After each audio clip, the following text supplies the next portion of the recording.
John Dwyer is sitting down here at the 9-foot homemade oak bar. How are you, John? I'm doing great, thanks. All right, so you are a pickleball instructor, player, professional, advocate, somebody who seems to be really into a sport that I hear about but I never try. Tell me about this. Okay, I would say I'm an addict is probably number one. An addict. Yes. I love that. Definitely a pickleball addict.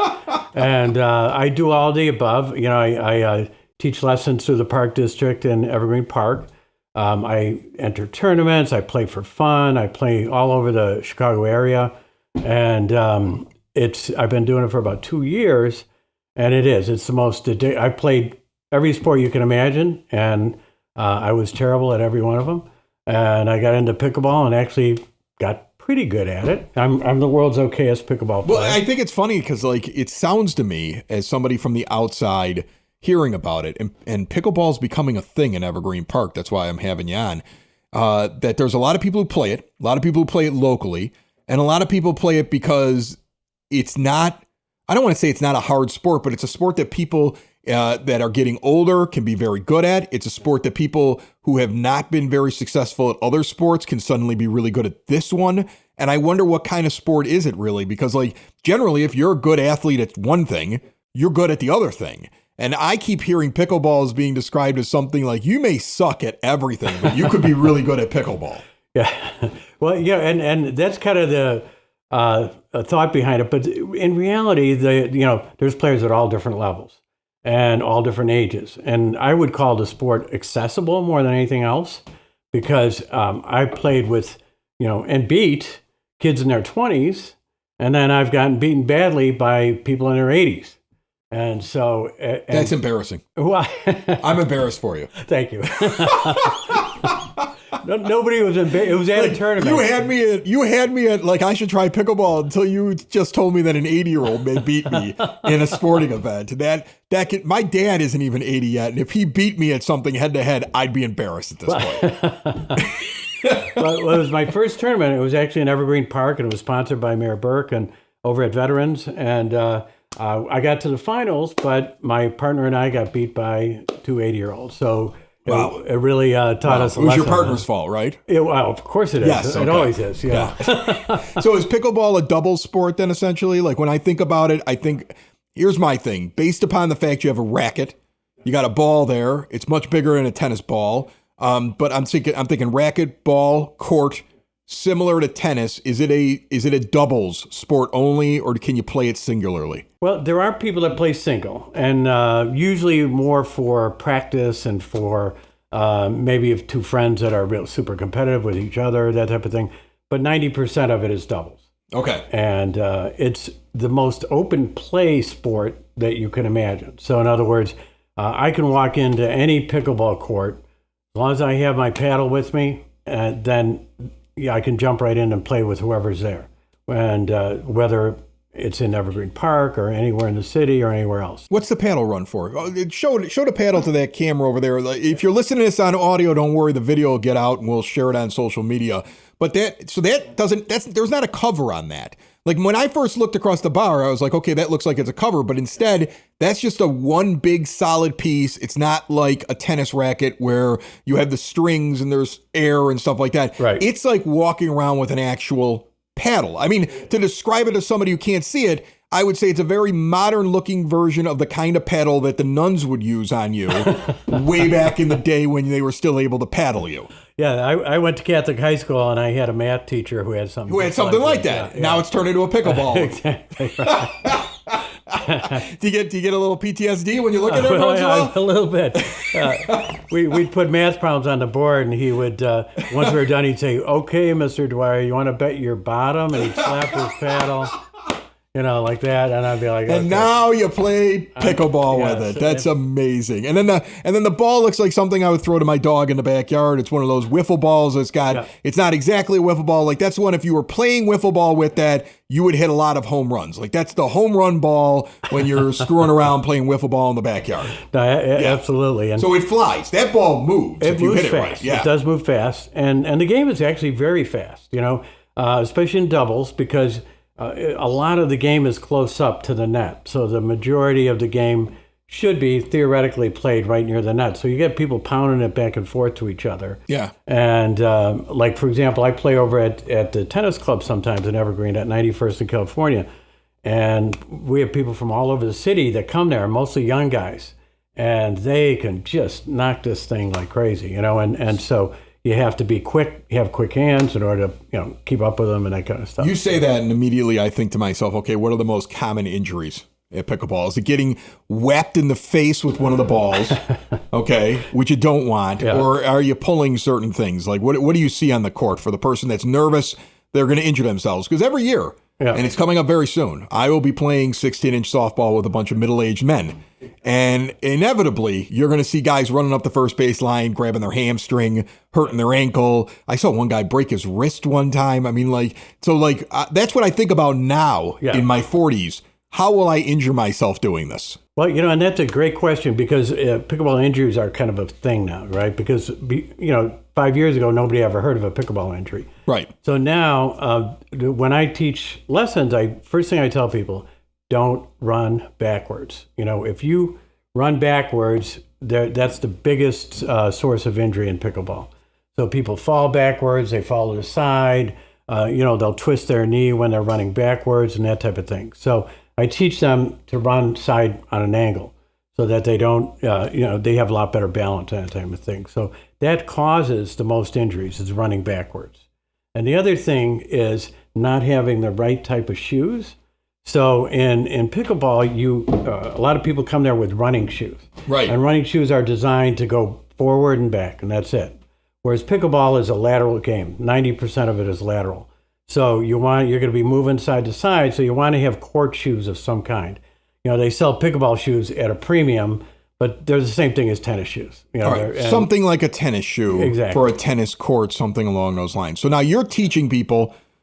Where are you teaching them? How do they get a lesson from you? And then I want to kind of get into what you do in the lessons. But I know that you're doing that. You're going to be teaching people in Evergreen Park pickleball. Right. This is a regular thing. So give me the breakdown on that real quick. Okay. I started last summer, and we're going to have more lessons during the summer over at Duffy. Duffy was just resurfaced last year. New nets. It's beautiful. There's lights there. And they have actual pickleball courts there. Absolutely. They're lined for pickleball and tennis. So I have lessons there during the summer. I did last summer, and they were real popular. And then I have during the fall and winter, the new Maplewell Center. We just started up lessons at the new Maplewell Center over on 33. Is that an indoor court? That's indoor court. Okay. Beautiful, brand new floors. I mean, the whole facility is gorgeous. And I'm actually having this Friday and Saturday lessons there, beginner lessons there. And I teach Pickleball 101, so it's a 2-day thing. And what I do, 2 hours each, and what I do is really teach people so that when they're done with the class, they feel very comfortable, walking into anywhere and playing a game. So that's what I was going to ask you. How long does it take me to learn the game of pickleball? Because some games, you can pick them up pretty quickly. Oh, yeah. Right? I mean, like I can get the basics in a lot of games. Baseball can be a little bit more intricate. My kid is now playing water polo, and I still don't know what the hell is going on. All right. He seems to understand it more than me, and he tells me every once in a while, like, I'm still learning. Yeah. Okay. And so, like, some games a little bit more complex. Yeah. Is this one a simple one? Like, after a couple lessons, I'm ready to go? Oh, yeah. It's simple in some ways in that, the actual game itself is simple to play. It's a combination of ping pong, tennis, and badminton, right? It's a badminton-sized court. You're using a paddle that's like an oversized ping pong paddle, and then a lot of same movements as tennis, similar movements as tennis. So it's a kind of a combination of the three of them. So that part's easy to learn because most people have played one of those. Right. And like I'm imagining this would be if I shrunk myself to a smaller size and stood on a ping pong table. That's what it kind of feels like. When I look at the paddle, I look at the ball, like if there was a shrinking machine, like in Willy Wonka, and I shrunk myself down and stood on the ping pong table, like this is what it would be like. Well, kind of, you could fit 3 pickleball paddle courts onto one tennis court. Okay. So it is. It's definitely smaller. But the thing is the rules are a little bit wonky, I call them. They were originally designed to be just a polite game so that everybody has a fair chance. And there's a lot of, because so much of the game is social, there's a lot of like little rules that make it a little bit less aggressive than, let's say, tennis or some of the other sports out there. Right, because people get aggressive. Yeah, oh, absolutely. Evergreen Park is a competitive sports town. I don't think people, like, if you really aren't paying attention, you might not realize this, but if you look at it, I mean, they're training the kids for football, competitive football, very young here, and they get huge success with all the programs, even at the grammar school level around here. This is like a baseball and softball mecca. Absolutely. Where you have kids that are going off and playing in major programs and in college, and they're major contributors for championships at the high school level, and you've got pro baseball players. And I would say that you see an awful lot of it. You've got some great basketball players that come out of Evergreen Park. So Evergreen Park has been kind of a little sports mecca here on the south side. Absolutely. And now pickleball seems to be taking off as the recreational thing for adults to do. Absolutely. You're absolutely right. I always contended that Evergreen Park has the most pro baseball players per capita of any town in Chicago. For sure. Area. Don Paul's been on this show a couple times, and he laughs about it. He's like, I'm not even the best baseball player to come out of this town. Yeah. Like, that's like, I mean, there's a lot that has come out of here, and I think there's also a competitive edge. For you sure. see it. People are friendly. People play to win. Yeah. So you're telling me this sport is almost built to stay friendly. Absolutely. Well, it's designed to promote social interaction, and it's designed to promote kind of a polite way of being aggressive, if you can imagine that. So I'll give you an example. So if your opponent hits a ball to your side of the court and it hits the line, it's your job on your side to determine whether the ball is in or out. Oh, okay. And there's no argument. Nobody ever. You may grumble a little bit under your breath if you think it was in, but your opponent. There's no ref. Yeah, there's no ref, and so it's all self-ref. And even some of the other rules are just designed to make it a little bit less aggressive. Now, the way it's developed is it's competitive without having that extra aggressive tone to it. And I played in rec volleyball leagues, for example, where if you missed a shot, anything, if you made a bad play, people are giving you the side eye. You know what I mean? Like, what are you doing? Pickleball's not like that in general. Most people are really cool with new players, with different skill level players, with different age players. That's always my concern. Yeah. Because when I play a sport recreationally, sometimes I'm like, well, I'm not good enough to be doing this. That's the reason why I stopped playing basketball for fun in my 30s. One, I was going to die, and two, I was terrible. Yeah. When the other team is cheering when you score, you suck. I just want you to know that. That's when I knew it was time to hang it up. All right, so pickleball lessons here in Evergreen Park. John is teaching people. Yes. And I'm sure is on the courts every once in a while, whooping some butt and showing that's why he's the instructor. But again, if you want to get lessons, is there an email, a website? What's the easiest way? Probably to call the rec department. Okay. And it's on the website. You can sign up on the website. And then you also have, they'll sign you up right over the phone, either one. I do have a couple of events coming up. Can I go for it. Plug them. Okay. So on June 7th, we have a pizza and pickleball social, and that's going to be at Duffy, weather permitting. Otherwise, we'll move it to Maplewell. And that's going to include pizza, a couple of beers, and some fun pickleball with a lot of Evergreen Park people. That's from 6 to 9 on June 7th, 6 to 9 p.m.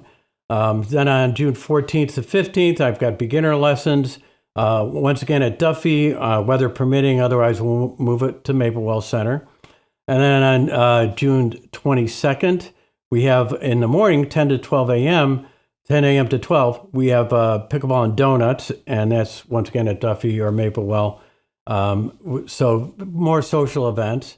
And then on June 1st, I'm doing one with the youth recreation department. We're going to have a pickleball and donuts event for the kids on June 1st at 10 a.m. too. So, all right. It'll be a lot of fun. It sounds awesome. Again, if you want to learn more about this, first off, the rec department has a section online where you can schedule things and see the entire calendar, evergreenpark-ill.com, or you can call the rec department at 708-229-3373. My friend, John Dwyer, thank you so much for coming down here. You told me that you listened to the show. You've always wondered what the bar looked like. It sounds like you enjoyed it. Is it everything you expected it to be? Absolutely. Very, very impressed. Yes. All right. Well, you're welcome back anytime. And I promise myself I will get out there and try pickleball this summer. So you're going to see good. me. Sign up for a lesson.